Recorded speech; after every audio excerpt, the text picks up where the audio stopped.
Welcome to Exploring Sovereignty with Elizabeth, and we're in studio with JD Slajchert, who is an author, a writer, a philanthropist, and a speaker. And he's joining us from Paris, France, to be in studio with us. So thank you so much, JD. I know it's awesome to be with you again. Yeah. Thank you so much for having me. Yeah, thank you for making time while you're in Paris. How are you doing over there? Elizabeth, I'm loving it. It's a dream. I've been having some incredible days, writing, walking around, wandering around Paris. I think it's my favorite city in the world. And I feel incredibly fortunate to be here and have witnessed some like typical French experiences. Like it was Bastille Day when I was here, and I also saw the Tour de Amazing. France the other day. So yeah, it's been like a really eventful time, and I still have more to go. So I'm loving it. And you're doing a writing sabbatical while you're over there, yeah? Yeah, I think sort of the idea was that I kind of, I live in Los Angeles full time, and although that's home and that's where I grew up, it can kind of be sort of this like, just sort of loud, always something going on, always someone visiting, always distractions around me. And Paris was sort of the idea like, hey, let's take a second to step out of the noisiness of Los Angeles and just kind of experience something totally different. And just have kind of slower days, which I've been able to accomplish, and I am loving for sure. And the pace of life is just a bit different. So it's been amazing, and for that reason, and as a writer, and obviously this is a glowing example of it, right? I can be anywhere and still be in communication with the people I need to be back home. So I just thought, why not? And I've been loving it. So that's amazing. And how long are you there for? Do you know? Yeah, forever. No, I plan on coming back to the US probably by mid-August. So I'm about halfway through my trip here, and who knows? I might be back next summer too, and going forward. But I love Paris, so I can guarantee you I won't be gone long. When I come back, I'll be coming back soon. But well, you're in the footsteps of many great writers while in Paris, and the cafe life. And yeah. I just returned from the northern part of Europe, right? Iceland, Denmark, and Sweden. And I got to say, there's something about stepping out of your regular life and pace and routine to just kind of enliven the senses. Yeah, 100%. I mean, I think and those are great places too. And as we mentioned when we were speaking before the interview, I visited there as well. And those are like, Sweden is one of my favorite countries, I think, in the world. Yeah. But it's I mean, I think as a writer, personally, I aim to try and just be a great listener. And there's no place better to listen than when you're out of the country and no one around you speaks the same language you do, and you can just kind of observe. And I've gotten to really observe a lot here, and I've taken a lot from that. I mean, even just this morning, I was busy at a cafe working on some stuff, and I, totally got sidetracked just watching this like big group of like 6 or 7 French men arguing and drinking espresso and just having like this funny, well, I mean, from what I could gather, like this funny argument, even though I had no idea what they were talking about, but just like their body language and their sort of demeanor, it was incredibly sort of fascinating to me as a spectator. And it's moments like that just hit me out of nowhere. Like, wow, I'm really far away from my normal. And I really value that. So I totally agree. And for our listeners, JD, just give us a brief background. You've written 2 books to date, right? Mm-hmm. Moonflower and Darling, You're Not Alone. Tell us a little bit about that. Yeah, sure. So I wrote my first novel, Moonflower, when I was 21, and it was published when I was 23. So that was in 2018. And then my second novel, Darling, You're Not Alone, was published just this past year in November. So those are the 2 novels I've written. They're both, I think, pretty different. One is sort of a like Moonflower is very much like a romance, coming of age novel. that's kind of loosely based on my life and some, real people in my life. And then Darling, You're Not Alone was kind of my first real step into pure fiction, where that book was, written and inspired by events that never really took place in my life, but I just had this idea of a book, and I wanted to write it. So yeah, they're kind of two different projects, but I feel very, very proud of both of their success and what they've done for my life. And I still have people who are reading both of them ongoing to this day. People I've met out here are reading Moonflower right now. I've met, and it's pretty funny that all these years later, people are discovering my first stuff. And I think I'm going to probably have that for the rest of my life, but it's a pretty weird feling too. Totally. And one can completely hope that that's the case. And yeah, for sure. We're live in studio and some people are popping in the window waving at us. Oh, I love that. hence the wave out for those people that might be watching the video, the live video of this. Yeah. And I think one of the things that has made such an impression on me as you as an author and a writer and a philanthropist and a speaker is you're so heart-centered, and you are so committed to bringing the best of yourself forward, but also the best of the people around you forward.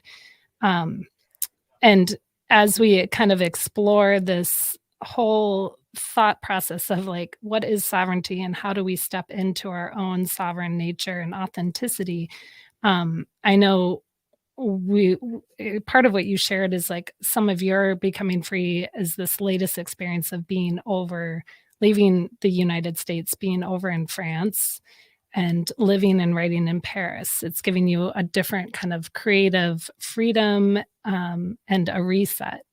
And you gave us a little bit of a glimpse from your experience this morning of just observing those Frenchmen eating espresso, drinking espresso. Yeah. They do that a lot. A lot of espresso is drank out here. And I'm definitely victim to it as well. Just a brief aside, but. Well, join the culture, right? Yeah, for sure. What else is those little cups? They're beautiful. And the little cups, like I found just the ceramics are beautiful. The plates. Yeah. I love it. I'm obsessed with it. What else are you paying attention to over there that's like freeing you up in a way that maybe is leading to more inspiration for your work? It's a great question, Elizabeth, and I'm so glad you asked that because, I think freeing is the exact sort of ideology or sort of experience I'm attempting to unearth with each day here. But I think other ways I'm sort of attempting to do that. Obviously, the listening is an important one.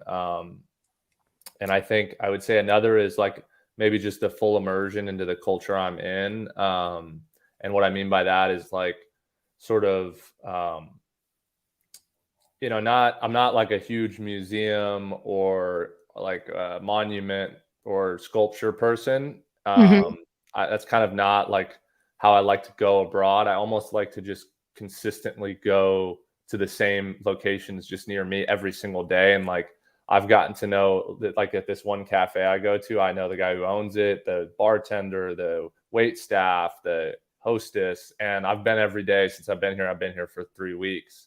Amazing. Yeah. And like I have friends who have come and visited and they're like, I would love to see somewhere else, since I've never been to Paris. And I'm like, well, then go ahead, but I'm just going to keep eating and staying here.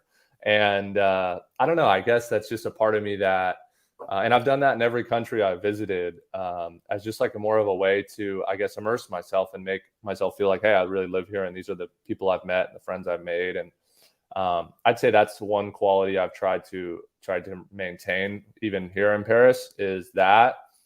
And then, just kind of also, I would say wandering a lot, like not having a set schedule. And like, when I'm in Los Angeles, there's such a routine I keep, and I'm very disciplined with that from like the time I wake up to my workout, to my writing time, to my, interview time, whatever it is. But here I've been going completely away and breaking my character for that.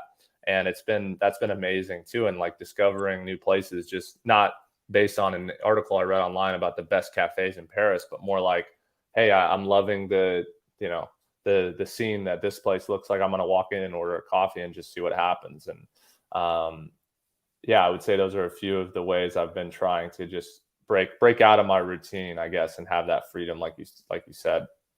Yeah, it's beautiful. And actually, I definitely resonate with, like, I do similar, where I go to like the same place over and over and get to know when I was in Sweden, the hotel bartender, I would go and make tea there, and he would like give me all the fresh, like, rosemary and mint and citrus to put in it. And just, yeah, I enjoy, it's that level of connection, I think, that makes a place start to feel like you're a part of it and like you're home. Well, and you kind of like, I kind of asked them, like, what restaurants do you like, or what, because I mean, and not to take Paris I mean, it's insanely beautiful. And I don't mean to say the Louvre and the Eiffel Tower are not insanely beautiful monuments. I've definitely been, and I've definitely enjoyed it. But there's so much more to Paris than just those two things. And I'm sure I'm sort of on a journey to find the other really interesting stops. And I think that's a good way to do it, is to ask people who live here, like, hey, where would you go if you had, 6 weeks here or whatever. So totally. And one other thing, that I find inspiring is sometimes to read authors from the region, or writers who have written about the region. Yeah, so for sure. Is there, share with us, what's the best book you've ever read? Oh my gosh. That's just, I mean, Ernest Hemingway might be 80% of the reason I'm here right now. I was going to say. Yeah. I'm like the biggest Hemingway fan you'll meet. And me too. After I read A Movable Feast, I pretty much decided I was coming to Paris as soon as possible. And this was as soon as I could get here. So I have to say, my favorite book ever might be For Whom the Bell Tolls. I think that book is like so magnificent. And I think Catherine's stunning in that book. Yeah, I mean, like, I was trying to explain this to my little brother, who did visit me and was here recently, Clark Slajchert, who's adore him to death. He's actually still a college athlete at UPenn. He's a great basketball player, but he came and visited, and I was explaining to him how sort of groundbreaking I think For Whom the Bell Tolls is. And I said there was even like a 4-page segment that just made me want to like get the whole thing tattooed to my body. I was just like so shaken by it. But that's like Hemingway, right? Like, I think you could kind of go like 80 pages and sort of be confused or not sure like how much time has passed. And then suddenly he just hits you with like 3 or 4 lines that really, can have that impact on you. And I'm certainly a victim of that. It sounds like you are too. Totally. Those are the 2 books I read when I was in Paris right out of college, was For Whom the Bell Tolls and Movable Feast. Yeah, I love it. And that you're right. I feel like it was like 80 pages in on Movable Feast, where it has that like clarity. Movable Feast is crazy. I mean, so that was actually published after he passed, and I thought that was interesting too when I was reading. It is Catherine that I'm remembering, right? That the name from For Whom the Bell Tolls, or Whom the Bell Tolls. That sounds familiar. Robert Jordan is the main character. I'm almost certain that's his name. But it's been a while since I've read it. But that book is insane. I love it. Forgive me if I make a mistake on the female protagonist. Book. Well, and so there's like so many places here in Paris that still exist that Hemingway used to go to write. And I've been spending my time at all of those pretty much. Well, and I think what, immersing yourself in a new culture, in a place where someone who had such a passion and talent for writing also put himself, right? Hemingway put himself in that environment, in that scene. You get the energy of the environment that then suddenly rises up to support your craft. And so it's brilliant that you're placing yourself within that context. I agree. I mean, I think, Hemingway in A Movable Feast wrote that, the title comes from the idea that even though he didn't live in Paris his whole life, he was there in his 20s for a few years. And the idea was that he could take that with him wherever he went and live next. And he always had a part of Paris with him. And that's what the title A Movable Feast comes from, is that it's a feast you can start eating in one place and then bring with you and gain more from when you need it next. And I love that concept. I mean, I think that's the idea I'm trying to accomplish while I'm here, is sort of grabbing on to some of the feast of Paris and bringing it with me wherever I go after this. So it's beautiful. And I think that we don't realize how much the elements of a location or geography informs our very nature, our very being, and can nourish and sustain us in ways that keep us curious and connected. So, JD, we're gonna return in a few minutes and talk more about, ambition and traveling and how great criticism can move us forward. This is Exploring Sovereignty with Elizabeth and JD Slajchert, and we'll return in a moment.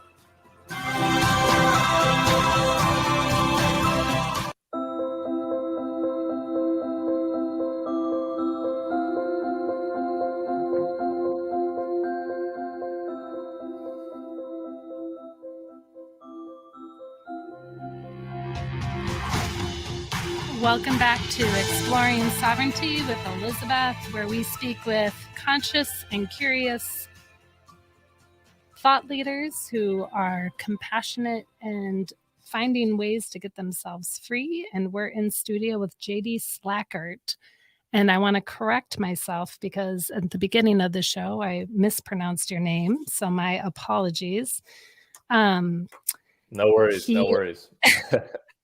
JD is with us from Paris. He's taking a sabbatical there. And JD, can you talk about a little bit about how ambition is really important and the reason you encourage people to protect the ambition? Yeah, for sure. I mean, I think ambition is such an important word, and one that I find myself using a lot when I'm speaking with anybody who wants to, maybe write books, but also go into a new career or take some sort of leap. Because, the reason I would say like it's important to protect it would just be that you'll have plenty of people that will doubt maybe the ability you have, and sort of maybe want to steer you a different direction, which I don't think is done out of malice or like ill will, but it's more from a place of not understanding the passion you have for what you're doing. And I feel like I'm a big example of that. Like when I was writing my first book, Moonflower, I really didn't want to tell anybody I was writing a book because I knew I would have so much skepticism, given that I'd never written anything before and I wasn't really the best student to begin with. And I didn't want to hear that. And so I protected that kind of from the world for that reason. And I wanted to kind of like wait until I had a book finished and then could like put it in someone's hands before I even said I'd written anything. And I think that was important. Did you wait that long? I did. Yes, I did. Yeah. I didn't tell a single person for years I was writing it. And actually what's funny about that is I noticed I was like starting to lose really good friends because they were so confused about what I was doing every single day.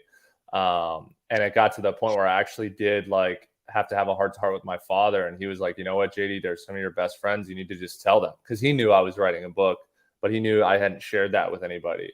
So it wasn't until like almost the very end that I let in just a few close friends. Yeah, I had to sort of sit them down. How did they? So you were in college when you were writing Moonflower, correct? Yeah, yeah. And you're at UC Santa Barbara playing basketball still? Yep. Which is like a full-time job in and of itself. Yeah, it was a lot. Sport. Yeah. And you're trying to write a book and stay in school and have a social life. And so when you sat your friends down to, tell them and about your ambition and what you had been secretly working on, how did they respond? Yeah, it was a really it was one of probably the hardest things I'd ever done, was sit them all down and just be super vulnerable with them. It was really scary for sure. And I think initially they were pretty shocked, and that was sort of the last thing they expected me to be telling them. And especially that it was a love story. And it was kind of like this gentle easing into it. Like, so what actually happened was I did it on a Tuesday evening, and we Hmm. sort of adjourned this meeting as like, okay, why don't we make it every single Tuesday? We're going to continue to meet at JD's place, and we're going to like talk about this. So it actually bridged into like a whole kind Oh, of wow. social hour. And we actually still, like, for years kept that as like a standing meeting. And then when we all moved out of college and then left, we started getting on Zoom. So it was pretty sweet, actually. Oh, that's So tender. yeah, we called it our Tuesday meeting. And did that evolve? I mean, one, I imagine that supported you becoming more, living more in that gift of being an author and a writer and a speaker, and a philanthropist. But did it also, I mean, did it also give invitation to your friends to start showing up and maybe sharing some of their dreams and hopes and 100%. ambitions? 100%. I really think it did. Which is, why I think it was great advice by my dad to say, hey, like, you should just sit them down, and they're your best friends. They'll understand. Like, you just need to be honest with them. And I think from that moment, we've all maintained, made us all closer in the end. And I think the irony in this is, it's funny. We're talking about this today while I'm in Paris. Like, this whole Tuesday crew I'm referring to, they're all currently in the air headed here right now, like to stay around me for like a few weeks. Oh, And that's amazing. yeah, we're still obviously very close. So I've been like planning for them to get here. And a lot of them have never been here. So it's going to be pretty funny to see them. But Oh, that's amazing. That's and then when did you let others in on, like, on this ambition after this initial, like, you protected it for a long right, time. right. They can understand why you were disappearing for hours each day. Yeah, yeah. Then you let Weeks in at a a small time. Yeah. weeks at a time. Then you let in a small group, the Tuesday crew. Hmm. And then when did you go to another layer? Because I think this is interesting. I don't think people realize that when you're germinating something that is a new, vulnerable talent, how to nourish and protect and grow it. Yeah, I mean, I think to be honest with you, Elizabeth, and it's not like it was their fault. It wasn't. And but naturally, what started to happen was people started to find out after I told this group, then like word, hey, like JD's writing a book. This is what he's doing all the time. And I kind of worked to like, I guess this would be kind of a part of the negative, was I worked hard to try to get ahead of that and meet people as quickly as I could, so they heard it from me rather than them feeling like they weren't included in my closed door group. Sure. So I definitely had some people that were like offended by that. And yeah, I think we're hoping for that type of explanation. But I guess I've just sort of learned that sort of comes with the territory of being creative and Mhm. having that ambition. Like we said, is sometimes you're going to rub people the wrong way, and I've certainly dealt with that as well. And I've kind of become more comfortable with that than I was earlier in my career, because it's not something you plan on doing. You want everyone to like what you're up to, but I think that's kind of hard to do when you're attacking something that's very creative. For sure, and I think that also highlights this, um, almost like you have to surrender any ability to wanna please other people during your creative and, pursuits, because that But almost that's a learned thing for sure. Like, I definitely at first was not good at that, and I think I let it eat at me in the beginning. And I was like, I was 23, I was so young, and I had no idea how the world. I couldn't believe people would react to something negatively that I'd put so much love into. But I've come to realize that is certainly how things go sometimes, and you can't take it personally. So Totally. I went back to grad school for writing, about 23, and I remember doing my in grad school for MFA, we would share our work, right? And I didn't realize that not everyone's criticism actually was helpful. And that took me a good semester. It's like I would get all this yeah, feedback back, and I would take all, like, their suggestions and try to implement it, and then the work was no longer mine, right? It didn't right, even have, right. like, the spine that I was building for it there, and I had to learn to be discerning of, like, okay, I'm in this, elective, I'm in this core small group of people reading, and some of those people actually have really good insight, and some of them are just like checking the box and might not understand what I'm trying to develop here. Yeah, that's a great point. I mean, I think, and I think a lot of it is unintentional too, and that's what I've tried to remind myself is like they're not necessarily bad people Oh, or no, yeah. yeah, it just kind of comes from a place maybe of a little bit insecurity or they're just not good at explaining their thought. But yeah, I mean, writing is very vulnerable. Maybe one of the most vulnerable things one can do. I mean, I know you certainly can probably agree with that with the writing you've done, and Totally. you know, I feel like with Moonflower, I was really putting myself fully on that page, and the people that didn't see it as that, and you know, had disagreement with. You know, but I do think the same is true for the exact total opposite side, right? Like I ended up having people that I would have never imagined would taken something so seriously that I'd written that did and still do, and that's you know kind of the risk reward for that vulnerability. And yeah, people really show you who they are, and it's I think anything that you can do in writing that evokes emotion, whether it's good or bad, is kind of a mission accomplished in my head for Mhm. writing. So if you really rub someone the wrong way, that means you probably did a good job too. So That's totally true, JD. And how, like, when they were like when you were disappearing and kind of protecting your ambition initially, what did people think you were doing? Did they have any working hypotheses?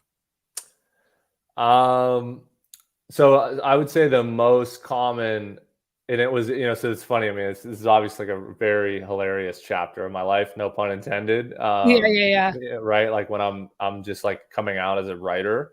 But it was my college locker room, so my teammates would all have like these theories about where I would go when I'd be like, you know, I'd tell them like, all right, I'll see you guys tomorrow at practice, and I knew that was like 24 hours away, and they Yep. would all have these like jokes about, oh, he must have some girlfriend we don't know about, or he's got to be like studying for some, you know, grad school test that he's gonna, you know, he's gonna tell us all he's gonna, you know, he's going to Stanford next year, and like they would throw out all types of just wild theories, but none of them guessed book. I can tell you that for sure. So it became like a running joke throughout my last season in college about what I was up to.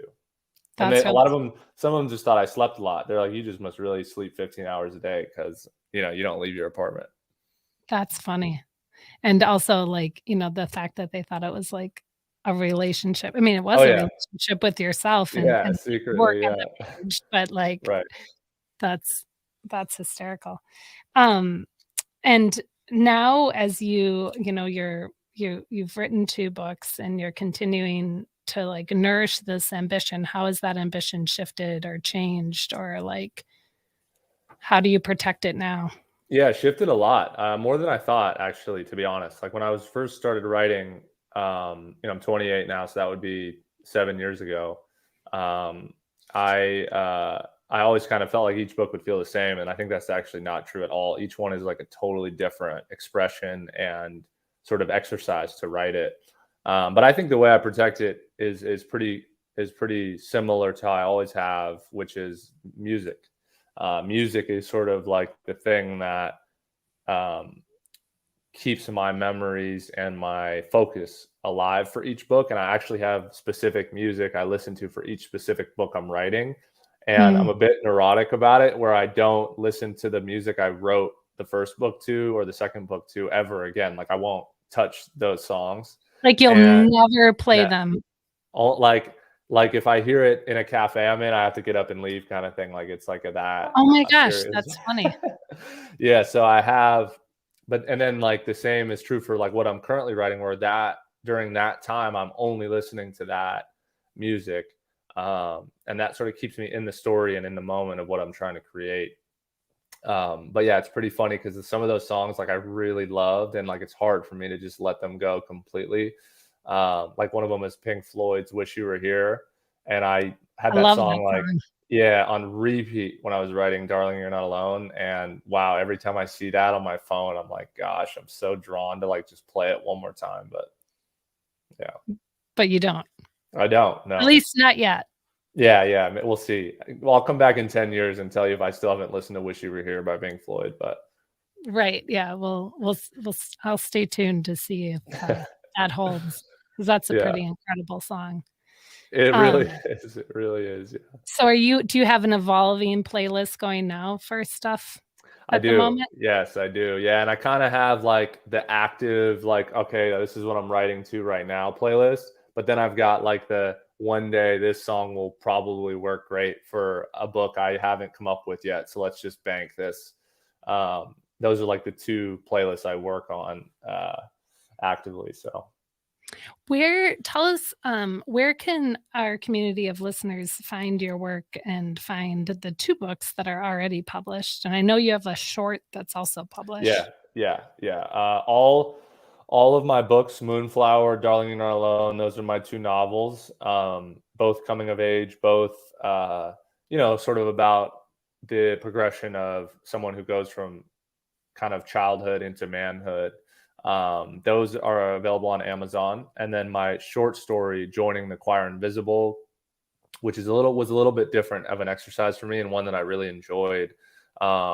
Is more of a kind of an adult story and a little bit more dark in its sort of take on reality and life. But that's also available on Amazon as well. And all three of them can be purchased, as I said, on Amazon or Barnes and Noble. And you can also get them on my website, www.jdwritesbooks.com, where there's so much more information about me and the books I've written and interviews I've done. And, there's a documentary about me on there too. So there's a lot of stuff that people, if they're interested, they can check out. So That's awesome. Well, we're going to continue this conversation for sure as we move into our next segment. But this is Exploring Sovereignty with Elizabeth, and we're in studio with J.D. Slajchert, who is an author, a philanthropist, and a speaker, and is joining us from Paris.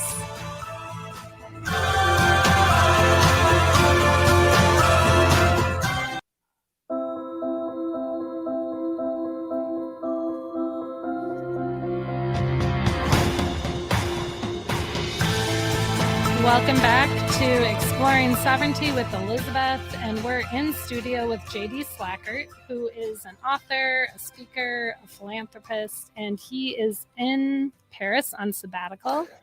And we've been that never talking. gets old. That never gets old. Paris never loses its Right? It's, in Paris. I know, we should yeah. almost take a pause there. In Paris, writing on sabbatical, in like full inspiration mode, being there. Yeah, for sure.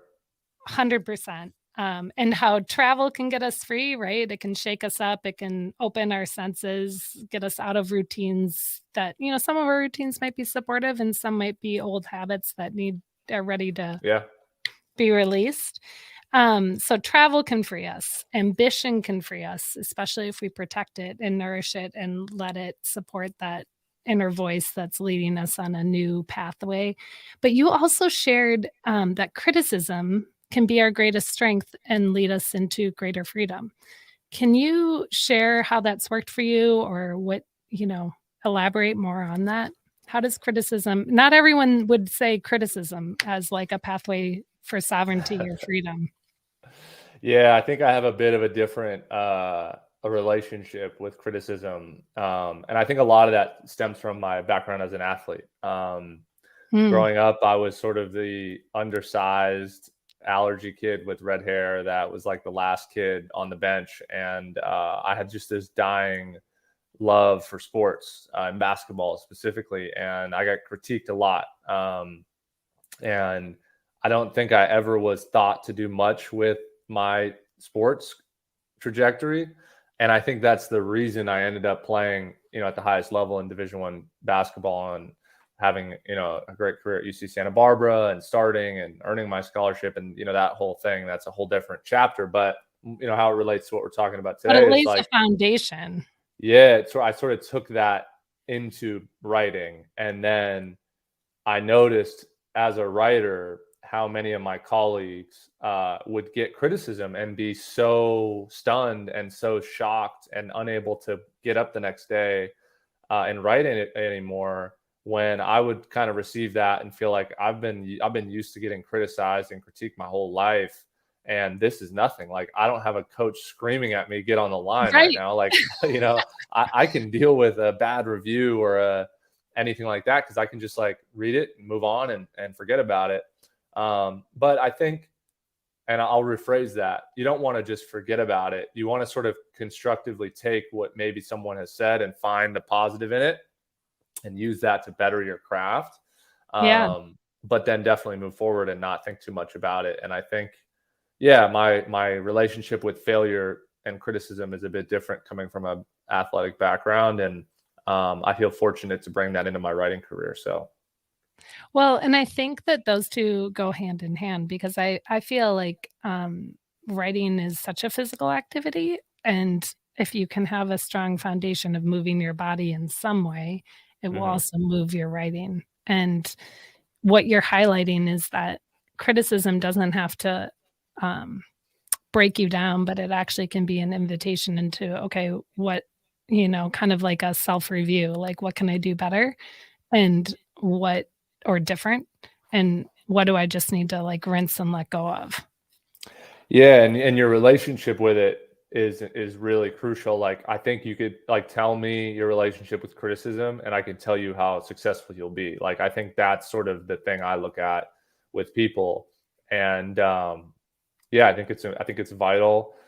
Um, but I think unfortunately it can lead to a lot of uh, people giving up on maybe something that they shouldn't too soon. And I guess, in the spirit of wanting to inspire and try and be an example of someone that has received a lot of criticism and isn't going to just say I haven't. I've had people tell me, this book wasn't good, or I didn't enjoy this portion he wrote about that, and have all these kind of ill things to say.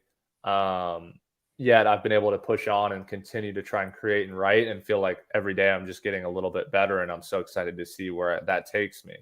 So I would say to people out there listening that have an idea of something they want to start, is to not listen to the naysayers and just, try and pursue it no matter what. Because you will have criticism, especially in the beginning. And before the real support and fans come, you're not going to have anybody but yourself. So you got to really believe in that. And that inner voice too, I think, if the criticism hits that inner voice that might already be in a self-doubt state, that's where I see, uh, people get at least I'm curious your thought, but people might get stuck in the criticism versus in the, like, using it for inspiration to move yourself forward.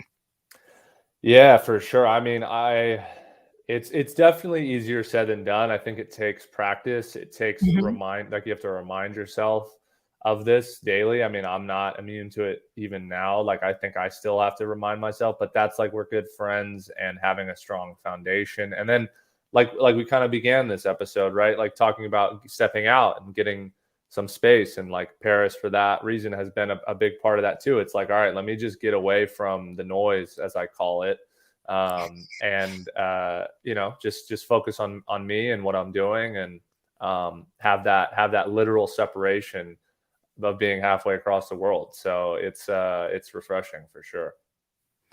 And so what are like, who gives you criticism now? I know, like, it sounds like people might offer you feedback whether you want it or not when you meet them based on, like, if they've read your books. But is there a smaller core group that you trust? And because I also Oh think, yeah, like for sure, like, for yeah, sure. how does that work for you? So my writing professor, who is the greatest man on earth, Macy Bernstein, I still communicate with him, if not weekly, like daily almost. He is my biggest critic, and when I was his student at UC Santa Barbara, he used to give me the worst grades on all my papers I turned into him. But Amazing. he is my like he's my gold standard, and I'd be nothing without him. It wasn't, he was actually, I mean, to give you a quick story, when Yeah, I was writing my first book, Moonflower, as we've discussed, and I wasn't telling anybody about it, he was actually the first person I called up and asked if he'd read it. because I really knew he was so critical and such a hard eye that if he enjoyed it, I would know I had something. And if he didn't, I may have never even pursued publishing the book because I didn't want to waste everyone's time. And so I actually contacted him after 4 years of not speaking, after having him as a teacher, and rekindled our, very at that time minimal connection. And I asked him, I just said, "Hey, would you read this book I've written?" And he was super hesitant at first, and he really did not want to read it. But he ended up reading it, and about 3 weeks later, he called me up and he said, "JD, I think this is one of the best books I've ever read." And Amazing. from that moment on, I feel like I'm still riding the momentum of his words there, and now he's become one of my closest friends even, and he reads everything I write. He's the first person, as always, and I was emailing with him a few days ago. So yeah, he's like my big critique that I trust. And obviously now my agent, Alina Mitchell, she's somebody that I trust, as just as equally as much. And I kind of have this core group now of people that I go to for that critique, in the early stages for sure. That's beautiful. And I think it highlights the importance of having good people around you who, can love you and support your talent and craft, and that you trust too. So, when they're giving you honest feedback, like how much to listen. Yeah, for sure. For sure. Yeah. And probably No, that's still a discernment. Like you might get some feedback from your professor, and say like, I'm still going to go with this, but yeah, we'll argue for sure. Yeah, We'll I was argue gonna over say. some espressos and some salads, but he's got. I mean, he. I think with him though, there's such a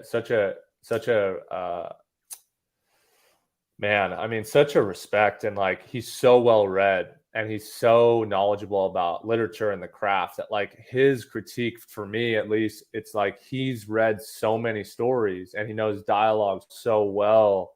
I know he's read more than me, so I know his ideas are so unique. And he's Irish, so he brings like a worldliness. I mean, there's just so much. Yeah, I mean, I love him. I wish he was here with us right now. I do In this too. interview, he'd be so funny. You gotta maybe have him on You sometime. maybe the two of us, maybe you and him Maybe next can time. join. Yeah, can join for a show if he's open to He's it. got a lot of energy, and he's an amazing writer himself. I've read some of his stuff too, and we really have a great relationship. So I forget the movie. I think maybe it's called Dead Poet Society. Have you seen that movie? Yeah, I have. Robin Williams' character, Yep. and he's the teacher, and Yep. then the student is Ethan Hawke, and he calls him Captain. Oh, Captain, my Captain, Captain. my captain. Yep. That's what I call my professor. I call him Captain. Oh, that's sweet. Yeah, from that movie, and that because he's like he's my old captain, my captain. I'm standing on the desk waving my book in the air for him. That's kind of who he is to me. Yeah. Oh, I love it. Yeah, I'd love to have you both on if you're open to it.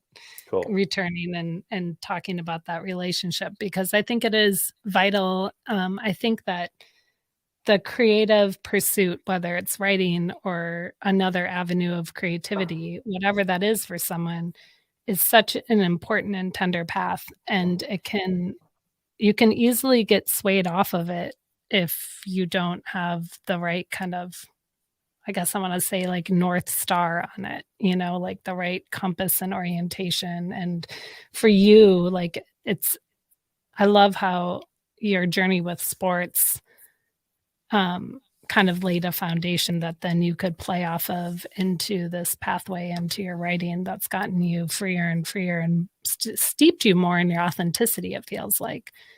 Because your writing has even led you into your philanthropy. So give us a moment on that if you want. Yeah, sure. And yeah, and I think just quickly before I say anything on that, going back to the sports side too, and the criticism, I was just getting like flashbacks here. It's just like, you walk into Texas A&M where you got 30,000 fans in College Station making fun of you for having red hair. It's like at that point, you can deal with any criticism, right? Like I've played in hostile environments as an athlete, and that makes being an author seem much less sort of intimidating, I guess, if you will.